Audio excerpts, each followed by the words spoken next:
c'est bien plus qu'une ligne aérienne, bien plus qu'une ligne aérienne. C'est l'étape de la transmission, l'étape du partage, l'étape de l'échange.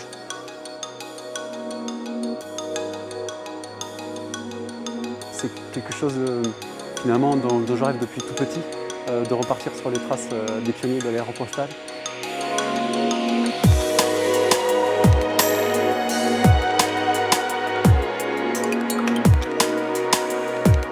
Voilà, des civils, il y a des militaires qui sont impliqués, donc des États, et moi je trouve ça génial.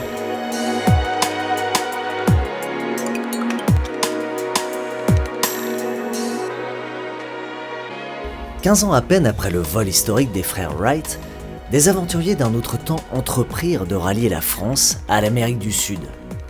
Ils s'appelaient Mermoz, Guillaumet, Dora, Saint-Exupéry. Et le défi était de taille. Alors pour gagner ce pari fou, il fallait aussi un entrepreneur ambitieux. L'armistice de la Première Guerre mondiale signé, bon nombre d'avions restaient au sol. Et pour Pierre-Georges Latécoère, les Breguet 14 devaient avoir une autre utilité que celle du renseignement ou bombardement. Ils pouvaient servir d'autres causes.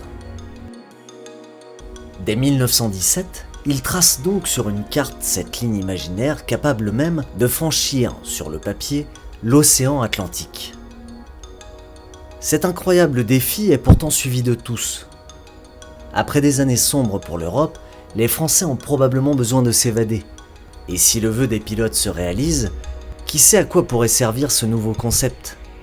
Relier les hommes ? Les faire voyager ? C'est en tout cas par les airs que le 25 décembre 1918, la première étape Toulouse-Barcelone voit le jour. Un siècle plus tard, des passionnés entretiennent toujours la mémoire des pionniers, sans qui l'aviation n'aurait peut-être pas existé. Et pour célébrer ce centenaire, le raid Latécoère aéropostale a vu grand. Une cinquantaine d'aéronefs pour quelques 150 participants. L'objectif, rallier le Sénégal, et une fois de plus, la ligne transcende celles et ceux qui osent la parcourir. Plus de 5000 km séparent Toulouse de Dakar. Et même de nos jours, le chemin reste périlleux. La préparation ne doit rien laisser au hasard. On part avec 50 avions, on rentre avec 50 avions. Il faut que la sécurité, c'est la préoccupation de tous les instants. On l'a dit ce matin, tout le monde est un chaînon de cette sécurité, est un maillon. C'est notre préoccupation dans tout ce qu'on a fait, toutes les décisions qu'on a prises, les choix qu'on a fait tactiques de route ou de phraséo, c'était la sécurité qui prévalait avant tout. Et puis il y a l'effet groupe, les facteurs humains. Donc ça, on le gérera au fur et à mesure et on va les préparer au mieux. Mais ce matin, ils ont posé de bonnes questions sur le briefing. Le raid est lancé, il faut que la musique se déroule. Là, on va jouer la musique. Pardon. Oui, bonjour, Eric. Bonjour, Aloïs. Bonjour. Bonjour. Pour jouer cette partition, le raid s'entoure cette année d'un trinôme un peu particulier. Participent à l'occasion de cette édition anniversaire des pilotes de la base aérienne de Salon de Provence, une grande première. Avec leur combinaison sable, ils ne passent pas inaperçus et sont rapidement sollicités pour leurs connaissances, mais pas seulement. L'un des projets du raid est d'entrer la ligne au patrimoine de l'UNESCO et nos aviateurs pourraient faire de parfaits ambassadeurs. On va faire une exposition sur les grilles de l'UNESCO, place de Fontenoy. Il y a un patrimoine immatériel important, un patrimoine littéraire également important. On a tous les éléments pour classer la ligne au patrimoine de l'UNESCO. Le regard juste vers moi. Ce qui, moi, m'a vraiment intéressé dans le regard qu'ils ont, c'est à la fois cette conscience patrimoniale et en même temps cette volonté de relier les peuples et en même temps, parfois chez certains d'entre eux, cette transcendance qu'ils éprouvent lorsqu'ils sont dans les avions, cet esprit, on va dire presque philosophique de l'aérien, je l'ai retrouvé quasiment plus chez les militaires que chez les civils. Donc je crois que là, c'est vraiment un sentiment de valeur et de valeurs aussi métaphysiques qui sont portés par les militaires. Et ça, c'est vraiment quelque chose de très très beau.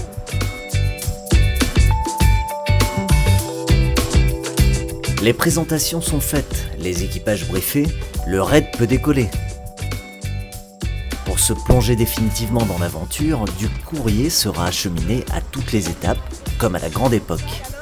Son contenu, des dessins, des messages de paix, de solidarité, l'esprit de Latécoère est omniprésent, l'aérien pour relier les hommes était sa devise.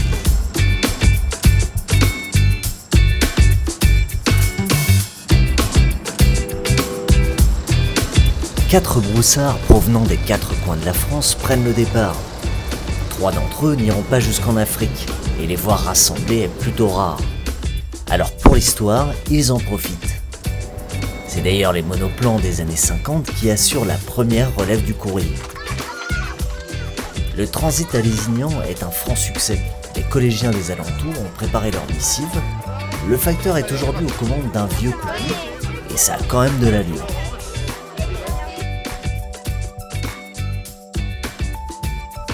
À Perpignan, un autre haut lieu de l'aviation, les équipes de présentation de l'armée de l'air ont fait le déplacement pour encourager l'expédition. Et certains auraient bien suivi le groupe. On retrouve cet esprit d'aventure, de découverte, d'innovation, d'engagement, mais aussi on voit aussi cet esprit de transmission où on essaye d'instruire les jeunes générations sur quelles sont les traditions et quelles sont les valeurs finalement de l'aéronautique. Et en ce sens, c'est fabuleux de partager ça avec les pilotes qui ont la chance de faire ce raid. Good morning, sir. It's Broussard and the VFR flight plan from Perpignan to Sabadell. We are part of the raid Latécoère.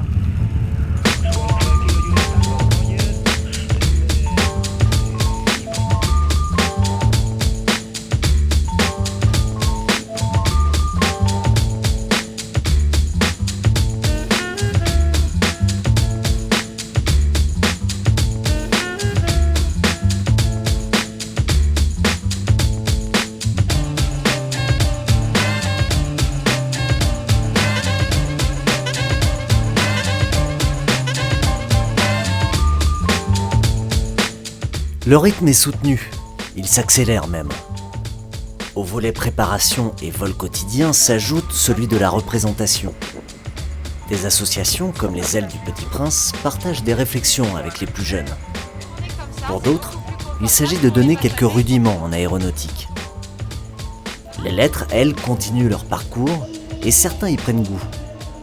La participation de l'armée de l'air à ça, c'est génial dans le lien envers les hommes. On voit les lettres qu'on a apprises à Barcelone ou en France qui arrivent maintenant à Séville avec les enfants qui les ouvrent et qui en mettent maintenant pour le Sénégal, le Maroc. Ça émeut vraiment parce qu'on se rend compte de la dimension qu'il y a derrière le raid. Ça, c'est fou.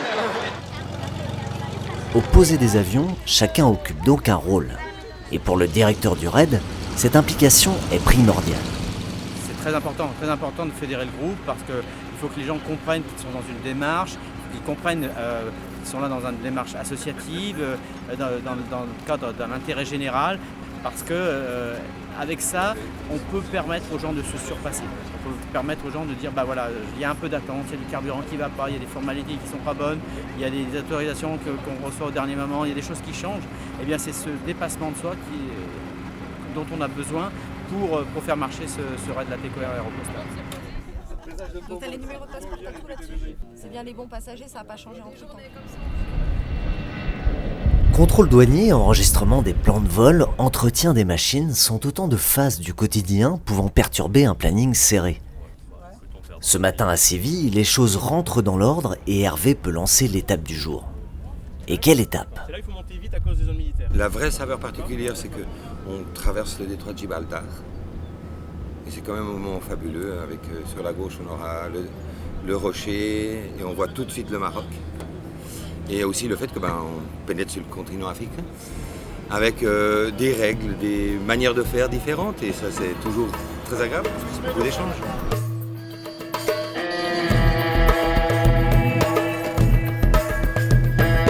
Novembre 33-16 Charlie, allez-y.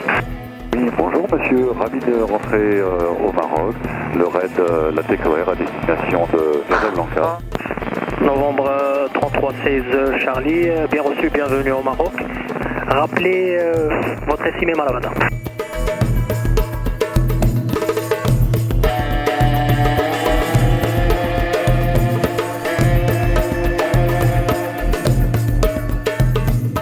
Si le Maroc a ouvert les portes du continent africain aux pionniers, il a aussi une place à part pour les participants du raid. À l'image de ce petit village aux encablures d'Essaouira, où s'entretient un lien fort avec l'association Afoulki, qui œuvre dans cette région où les enfants parcourent des kilomètres à pied pour rejoindre leur école. L'un des nombreux obstacles à leur scolarisation. En milieu rural, il n'y a pas d'eau, donc pas de toilettes, pas de sanitaire. Facteur majeur de la déscolarisation des jeunes filles. Il faut savoir que pour rénover entièrement une école, c'est-à-dire passant aussi par la construction du mur de clôture et de toilettes et sanitaires, il faut compter 15 000 €. Ils nous ont apporté une subvention de 10 000 € cette année, ce qui est relativement considérable, puisque notre budget, globalement, annuellement, c'est 100 000 €, donc ça fait quand même 10%. Là, on est typiquement sur le projet idéal pour le Red Latécoère aéropostale. Pourquoi? L'idéal, d'un point de vue logistique, l'aéroport est situé à 5 km, la ville a une dizaine de kilomètres. Il y a deux puits. Ces deux puits ne sont pas équipés de pompes, on peut très facilement mettre des pompes mécaniques. On peut équiper en panneaux solaires, donc fournir de l'électricité. Ensuite, il y a des besoins de bibliothèque. La bibliothèque, ça c'est quelque chose qu'on peut facilement également transporter. L'école, c'est la transmission, c'est les générations futures, c'est l'avenir du pays, l'avenir du Maroc. Il est là, il est entre ces murs. Mets-toi, voilà, c'est bien. C'est bon tout le monde, s'il vous plaît, on regarde par là. Ah, il y a une belle lumière. 3, 2, 1.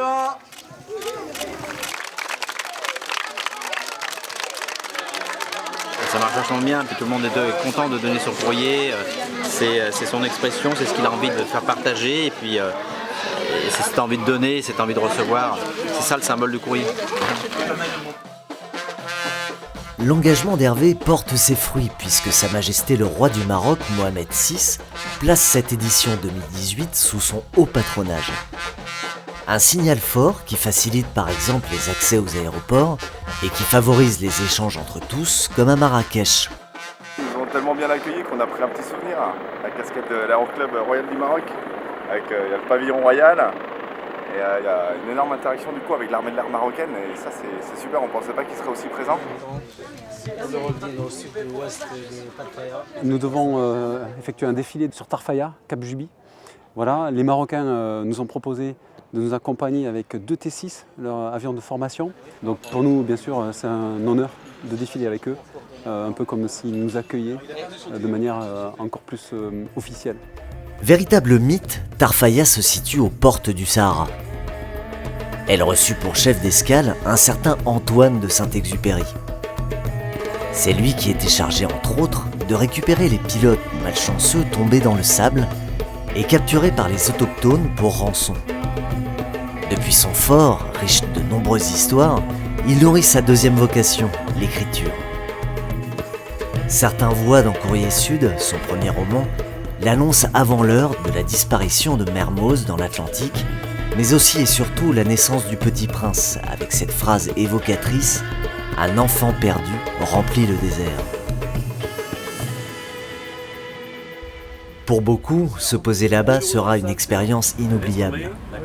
Mais si la petite ville de Cap Juby s'est développée, sa piste reste sommaire. Océan brief ce matin les équipages Delta. Les départs s'effectuent par vagues, l'idée étant d'espacer les avions par ordre de vitesse afin qu'ils n'arrivent pas tous en fréquence sur les approches finales. L'ambiance reste détendue, mais chacun sait que ce vol présente quelques difficultés. Les pistes ne sont pas énormes, certaines ne sont pas énormes, et on a quand même des notions de performance à respecter, une notion de masse max, une notion de centrage. Et en fait, on se rend compte que tout le monde est un peu aux limites. Il faut faire des concessions en termes de carburant, il faut faire des concessions avec d'autres chargements. Et on essaye de répartir, après c'est l'aspect solidarité du RAID, mais on répartit la charge dans les différents avions.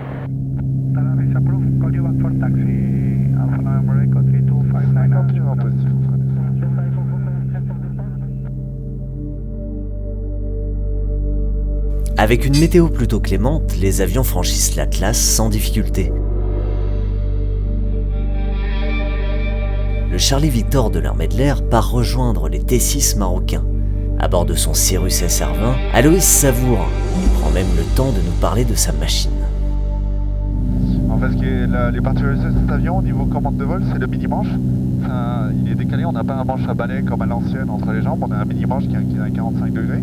Il y a une commande de gaz centrale qui est entre les deux. Après, ce qui est sympa, c'est qu'il a une avionique super complète avec 2 écrans et énormément d'options qui nous permettent nous de travailler sur des horaires précis, d'estimer des rejointes. On peut faire beaucoup de procédures aux instruments, on peut faire tout ce que fait quasiment un avion ligne, mais avec un tout petit avion. Voilà. Et après, le piloter ici au Maroc, ça revêt quand même quelque chose de particulier.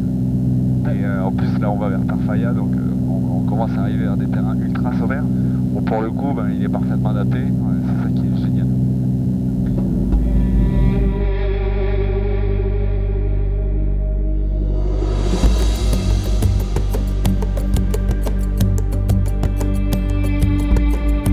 Comme briefé la veille, l'armée de l'air marocaine rassemble les équipages de Salon de Provence pour immortaliser leur venue. Sur Tarfaya, ils prendront la tête du défilé et c'est une autre formation qui représentera, elle, le raid de la TECOER.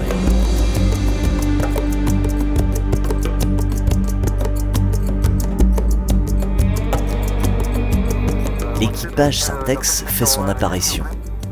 À son bord, une fille et son père. Alban et Hervé sont les descendants du célèbre aviateur. C'est un grand jour pour eux.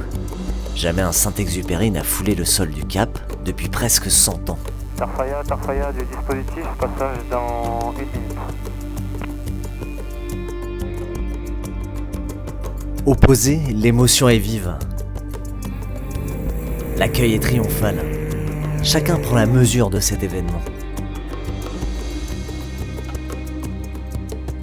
Au musée du village, l'engouement est palpable. La statue du Petit Prince, œuvre offerte par le raid et apportée depuis la métropole, aura bel et bien sa place ici. En marge du campement, un football s'improvise avec les locaux pour profiter jusqu'au bout des voyageurs venus de loin. Mais la caravane aéropostale est attendue en Mauritanie et les équipages doivent déjà redécoller. 100 ans après notre oncle Antoine, on est repassé hier à Cap-Juby. Vous avez revu l'histoire de Syntex. Exactement. Merci.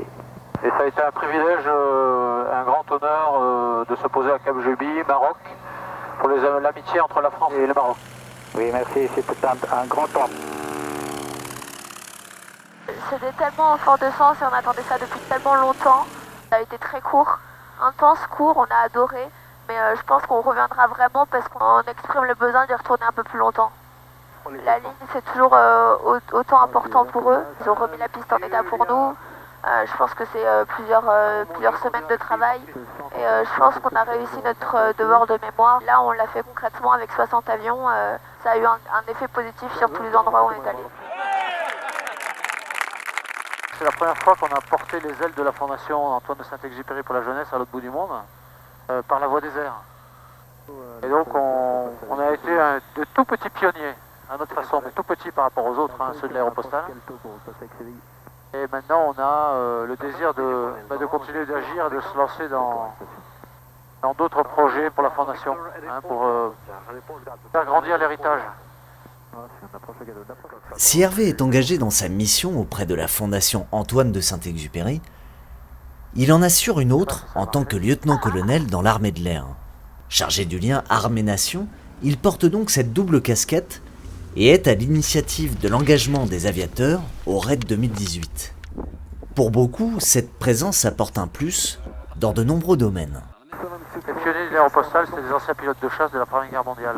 Et aujourd'hui, la présence de 2 équipages de l'armée de l'air sur le raid, c'est plus que symbolique. Voilà, c'est un immense hommage qui est rendu à ces pilotes d'antan, mais bien plus que ça, à tous les aviateurs de l'armée de l'air. On les a tous emmenés avec nous, tous emmenés dans notre cœur. Aviateurs au sens large avec un majuscule, c'est-à-dire pilote, mécanicien, enfin tous les métiers, les 50 métiers de l'armée de l'air. L'armée de l'air représente par essence la grande aéronautique, donc je crois que vous apportez ça, le professionnalisme qui caractérise cette industrie, ça participe au fait qu'il y a de plus en plus de participants. Et donc pour le RAID, cette valeur ajoutée, vous donnez un rayonnement à un événement qui est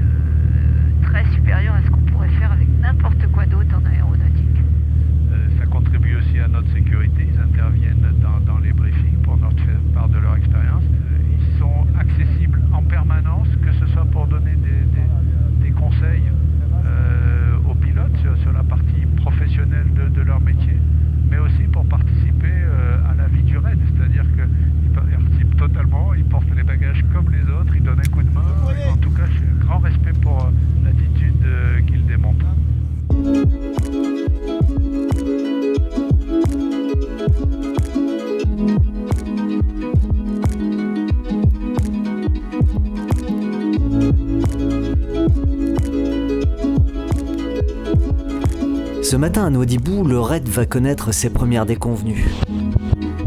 Depuis l'arrivée des fortes chaleurs, les hommes et les machines commencent à souffrir et cette étape mauritanienne est de loin la plus éprouvante.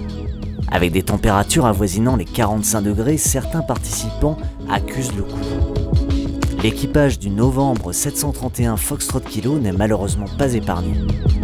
Mais Dakar est à portée d'aile et la communauté des pilotes a trouvé la solution. J'utilise cet avion en copilote avec Daniel qui est tout seul depuis hier, depuis Tarfaya. Son pilote a eu un malaise et il doit probablement être rapatrié. Petit point de situation, on est monté au niveau 75 pour éviter les vents de sable qui étaient un peu préjudiciables pour nos petits moteurs et tant qu'à faire. Il nous reste encore une bonne heure de vol, donc on a pesé le pour et le contre, hein, mine de rien, 36 degrés au sol, là on regarde, dans l'avion il fait 19 degrés, tout va bien, on a pris le repas, on en est au dessert, il manque juste le café, donc petite banane pour agrémenter le reste de la trajectoire. On a une relation pratiquement père-fils, hein, il a l'âge de mes parents et à ce titre-là, avec Hervé Berardi et puis l'accord de mes camarades, je me suis proposé pour remplacer son copilote et assurer la sécurité et puis l'aider à continuer l'aventure avec nous.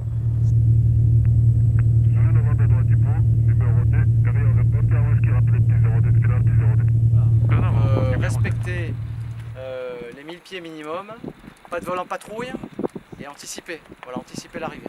Donc faisons attention parce que c'est la fin quoi, c'est la dernière étape de l'année. Donc fly safe. Mardi, tu es dessous ?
Le Sahel franchi, le Sénégal ouvre les bras à nos voyageurs des airs. Le Sahara et son climat hostile sont derrière eux. De tout temps, Dakar est la véritable terre promise pour les équipages venus de si loin. Ils peuvent donc savourer, prendre le temps de réaliser le parcours entrepris il y a déjà quelques jours.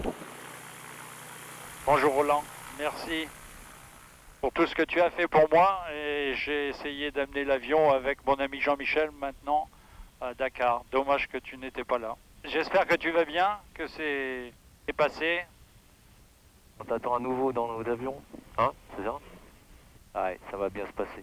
Écoute, on prend soin de ton petit avion, promis. Ouais.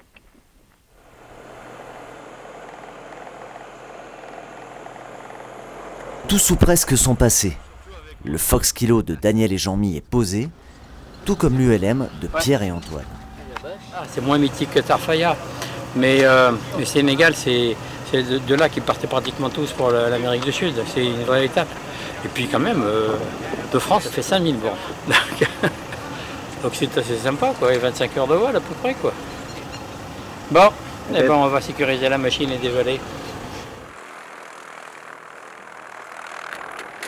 Vol très intéressant jusqu'à Nouadhibou et Nouadhibou très compliqué.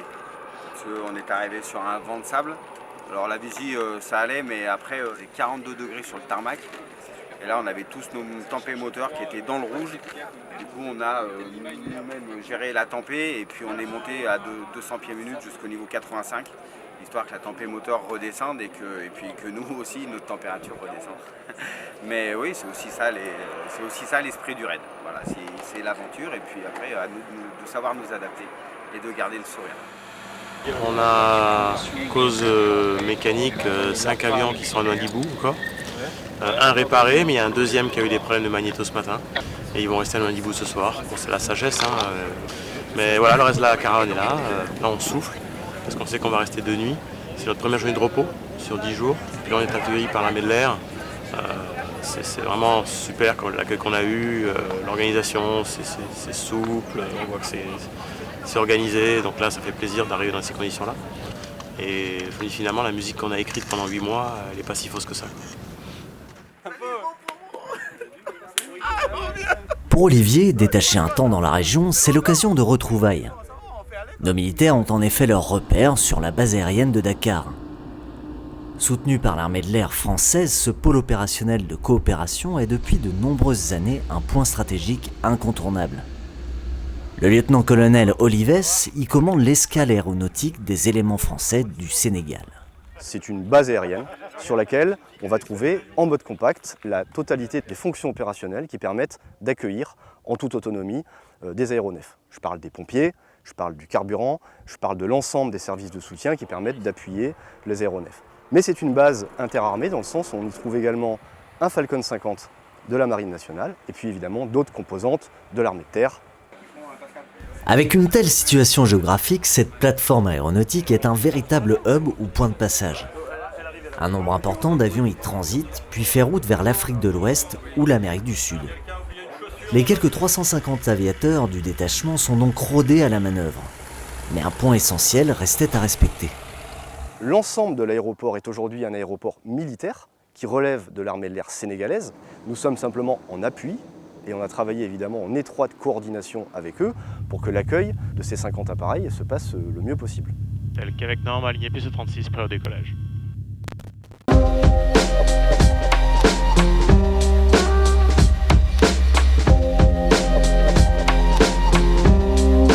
Achever l'aventure à Dakar serait comme arracher l'une des plus belles pages de l'histoire de la ligne.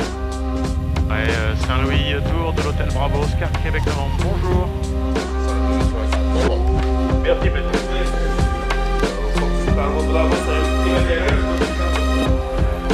Saint-Louis, capitale de l'Afrique occidentale française jusqu'en 1960, avec le palais du gouverneur et la présence des fonctionnaires, a connu une vie coloniale importante. Mais ce qui l'inscrit dans la mémoire de l'aéropostale tient davantage au fait qu'elle était épargnée par la fièvre jaune, souvent répandue sur la presqu'île du Cap-Vert. Le courrier posté à Dakar et à destination de l'Europe était donc acheminé par voie ferrée jusqu'à Thiès, une petite ville située à 70 km à l'est.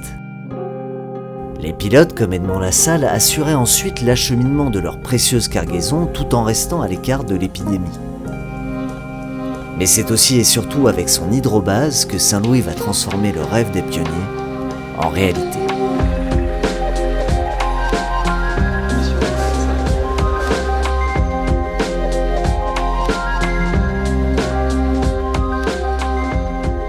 Ici, on est à l'hôtel de la Poste de Saint-Louis du Sénégal. C'est vraiment un endroit mythique parce que c'est là que couchaient les pilotes des lignes Latécoère Aéropostale à partir de juillet 1925 lorsque la ligne Casablanca-Dakar a été ouverte. Ce qui est intéressant de voir, c'est que grâce à son propriétaire, eh bien, il est devenu un musée tout en restant un hôtel. Et pour les participants du raid Latécoère, c'est extraordinaire de pouvoir dormir dans les chambres où ont dormi les pionniers. La première ligne transatlantique postale s'est faite à partir de Saint-Louis avec le monomoteur piloté par Mermoz, accompagné de Jean Dabry, le navigateur, et Léopold Gimier, le radio.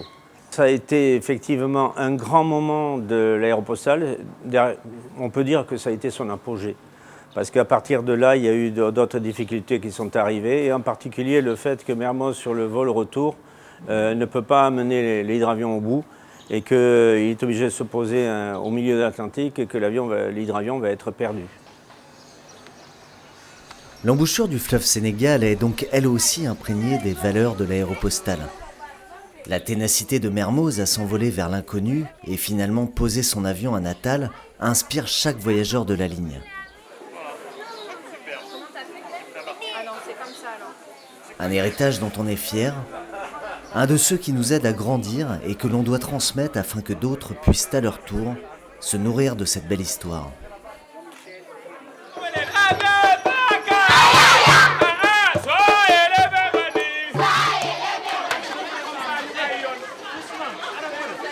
Comme à Essaouira, Hervé et ses camarades sont conviés à visiter les écoles. Chaque parrain des associations peut suivre l'évolution de son projet et par la même occasion, imaginer ceux de demain.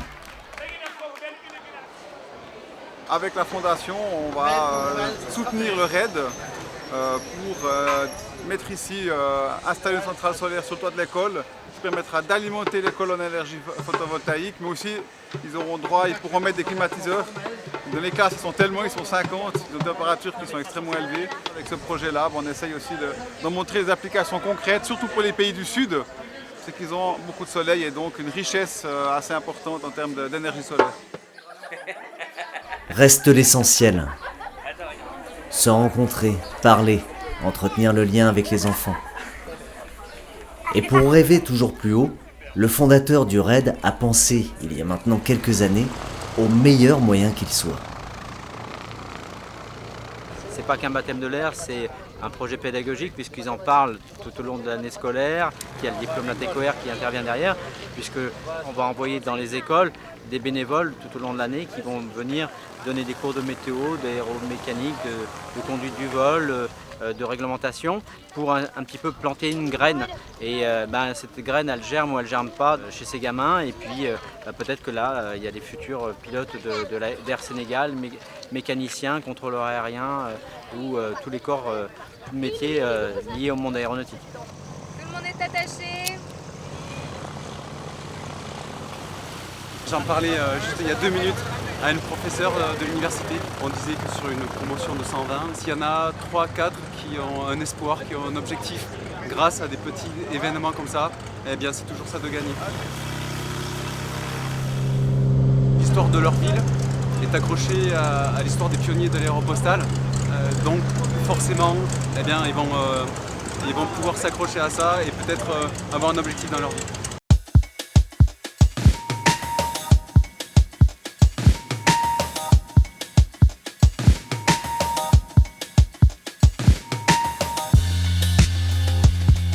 Toutes ces valeurs, on les a cultivées, on les a transportées avec nous. Ce sont les valeurs de l'armée de l'air, le respect, intégrité, service, excellence. On les a fait grandir dans notre cœur, ça c'était très important. Et maintenant, on va rencontrer donc l'histoire dans ce raid 2018. Les aviateurs vont raconter cette histoire, l'armée de l'air va raconter cette histoire pour faire rêver et pour donner des perspectives aux jeunes.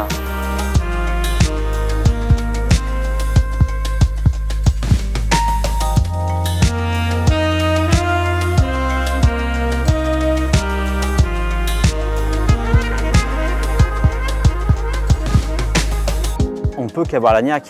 On est rentré dans ces écoles, dans les classes. On ne peut pas rester insensible à ça. Il faut aider, il faut alimenter. C'est un réacteur, il faut l'alimenter en oxygène, en carburant. L'humanité, c'est ça. Et quel est notre rôle, sinon de transmettre aux générations futures ?